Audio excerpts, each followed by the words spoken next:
What's going on, guys? Welcome to the Passion for FM YouTube channel.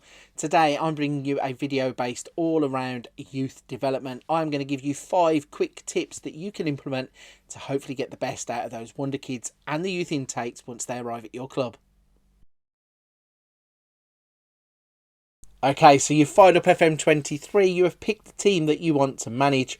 The first thing that you will want to do if you are looking to develop your youth players is check out what your youth facilities look like. Now obviously it does show you in the screen where you select your club, but once you're in the game, if you need to see them, you can just go across to the club info tab on the left.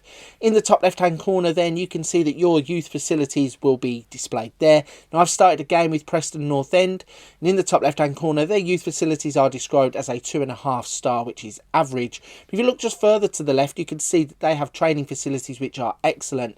Now if you're going to want to get the best out of your youth players, certainly with your youth intakes, you need to move that youth facility in line with the training facility, and that means going to the board and requesting that they improve those facilities.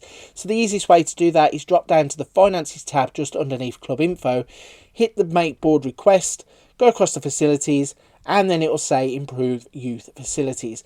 Once you click that, it will say the board will get back to you shortly to let you know of their decision.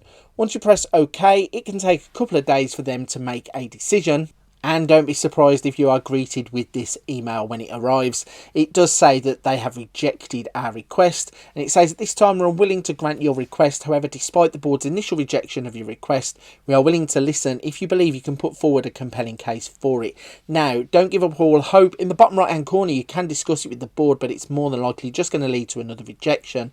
In a few months' time, maybe at the end of the first season, you'll be able to go back to them once you can convince them that you are the right person for the job, and they will more than likely come around to your way of thinking. It might take a bit more convincing, but that would be the first step that I would take on the path to youth development.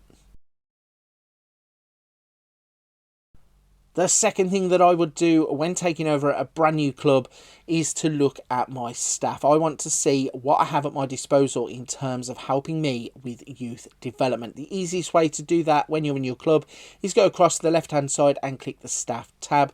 Now when you hit the tab, it's going to bring up an overview of all of the staff at the club, but you can see at the bottom here, if you can click on Preston under 18 staff, it's going to show you the staff that are vital to your youth development, and these are the staff that are going to be working with your youth players and the youth intakes as you get them. One of the key components is your head of youth development. If we click on him, his name at Preston North End is Nick Harrison. You can see that it has some highlighted stats for his position, and they are working with youngsters, judging player ability and judging player potential. Now obviously these are going to vary club by club and how good the staff are, but it does leave us with room for improvement. We can see working with youngsters he has 15, judging player ability is 12, and judging player potential is 11. So we do have some room for manoeuvre if you wanted to go out and try and replace him. Now when you're at a new club, you might want to leave it for a little bit to see if he's performing well and then change him further down the line. But if you did want to change him straight away, you can go across to the staff search. Now I've already gone into the tab and I've set up a staff search. I've picked head of youth development because that is the position we want to look for. If you remember the key attributes, they were working with youngsters, judging player ability and judging player potential. We've set them all to 15, which would be an improvement on what Nick Harrison already is at the club.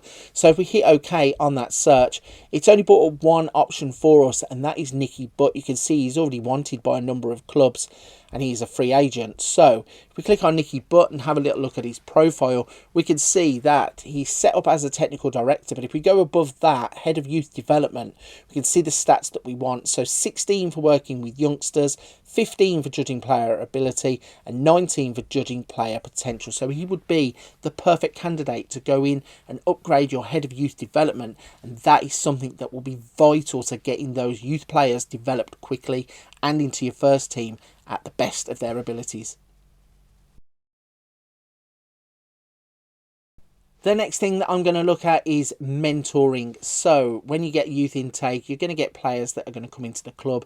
They're young and impressionable, and they might have some personalities that you think, I'm not too sure about that. The player and the stats look good, but I'm not too sure his personality will match up. I'm not too sure he's going to be a success. Well, what you can do is step in and put him in a mentoring group by pairing him up with some of the older veteran players who might have those model citizen or better personalities to kind of drag him along to show him the way at the club. So the easiest way to do that is if we go into the training tab, which is on the left hand side, we have mentoring at the top, and then on the right hand side you can actually ask your assistant to assign, or in the middle of the screen you can add groups yourself. So let's just ask our assistant to assign some groups.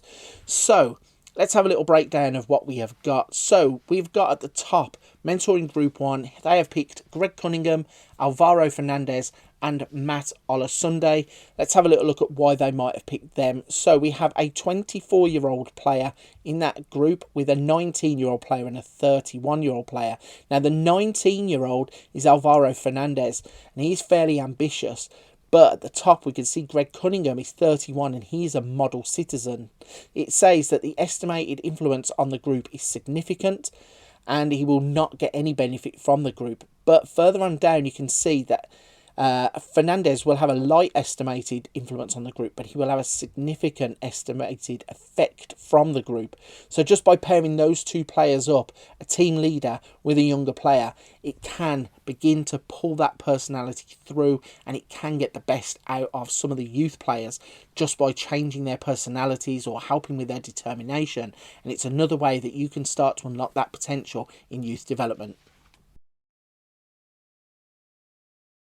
Next up, we're going to look at the loan system. So obviously, when you have a player who is at your club, he looks like a promising youngster, but he's not going to be able to break into your senior team. One of the best things that you can do is to try and get him some senior football somewhere else. One of the fastest ways to develop players in FM23 is to get them first team experience. Even if it's at a lower level to the one that you play at, it will still be beneficial for them to be getting adult first team football. So the player I've picked as an example is Jacob Slater. He is a promising left back who plays for Preston North End. He is a 5-star potential ability against their current squad, but he isn't yet in their first team. You can see he's actually in their under-21s. So what I want to do is try and get him some first team experience. So the first thing that we're going to want to do is go to the transfer tab and go to offer to clubs. And in the loan offer section here, we can place him on the loan list and click offer to clubs.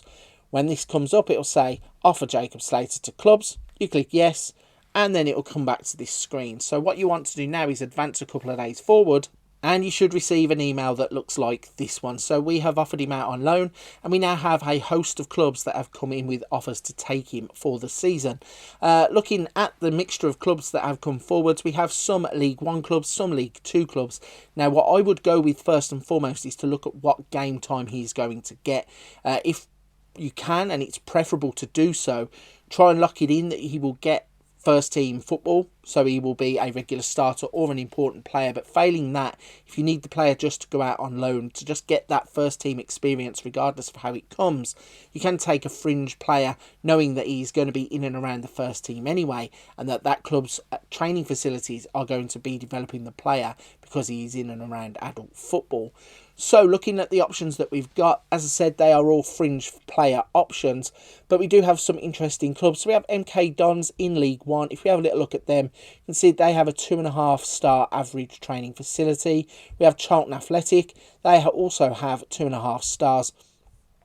We do have some League 2 clubs, so it might be easier for him to break in at League 2 level. So I think that what we will do here is probably send him out at the age of 17 to a League 2 club. If we look at somebody like Mansfield, they have a 2.5-star average training facility, and I think they would probably offer him some decent football. I mean, in this case, you could take any of the options, but it always is down to what you think is going to be best for the player. So we're going to take the offer at Mansfield, and we're going to send him on a loan to go to Mansfield for the season. The final thing that I would do when I'm trying to push youth development in FM23 is promote a youth team player above his years. And by that, what I mean is that Jacob Slater, for example, here, is a 17-year-old who plays in the under-21s. Now, maybe he's been away on loan at a club for a couple of seasons. He's come back, he's on the fringes of your first team, but he's still in the under-21s. What we would do is promote him into the first team to get him in and around the first team, around the training schedules, and around the way that the club works at a senior level. So what we can do here is go to development, push him to the senior squad. But the other key thing we can do because of his age is if we go back to the development tab and go to available for under 21s, click available for under 21 squad and go to 90 minutes. And what that will do is, if we're not going to use him as an out and out first teamer, we can at least know that he's going to be getting football at a youth level whilst he's training with our first team. Now obviously you would go a little bit slower than this, but I'm going to show you for the purposes of the video what you can do to make sure that you get the best out of him once he gets into the first team. Now if we go across to the tactics tab, we have our tactic here set up. It's a basic 4-4-2, and bearing in mind Jacob Slater is a left back. If we go in here, we can see Jacob Slater on the list, and what we're going to do is we're going to lock Jacob Slater into the team, and we're going to advance 3 months. Now if we go back to the player, you can see, due to the wizardry of the OPZ Elite skin, in the top right hand corner we can see his current ability is 80, and what we're going to try and do is get that within 3 months to move up a point or two, and then we can show you what the potential is if you lock him into a position and put him into the first team, and see how he can grow and how quickly he can grow. And by jumping forwards to the 1st of December 2022, we can see that Jacob Slater has already started to develop as a footballer just by being exposed to the first team. He has played 19 championship games, 2 Carapeo Cup games. He has a 6.73 average rating and a 6.40 average rating, but that exposure to the first team has helped his current ability rise to 82. It just shows that first team football is critical for youth development. There we go then, that is my top 5 tips for helping you get the best out of your youth development in Football Manager 2023. We had a look at upgrading your facilities, how to upgrade your staff, we had a look at the mentoring groups, we also looked at the loan system and what first team exposure can do for your players. They are all top tips to help you get the best out of your youth players, whether they be intakes or players that you have signed, or maybe those wonder kids that everybody wants in the game. Right, before I go, if you don't mind going over to my channel, there will be a link in the description down below. Any likes and subscribes on my channel would be greatly appreciated. I've seen tremendous growth and I cannot thank you all enough for helping that to happen. Whilst we're on the subject, don't forget to hit the thumbs up on this video. Also subscribe to Passion 4 FM. There is lots and lots of content here, plus on the website they have blog writers and there are other videos with helpful tips and tutorials, everything to help your Football Manager game run a lot smoother. But for this one, I'm going to leave it there. Big thank you for watching. I'll see you on another video soon.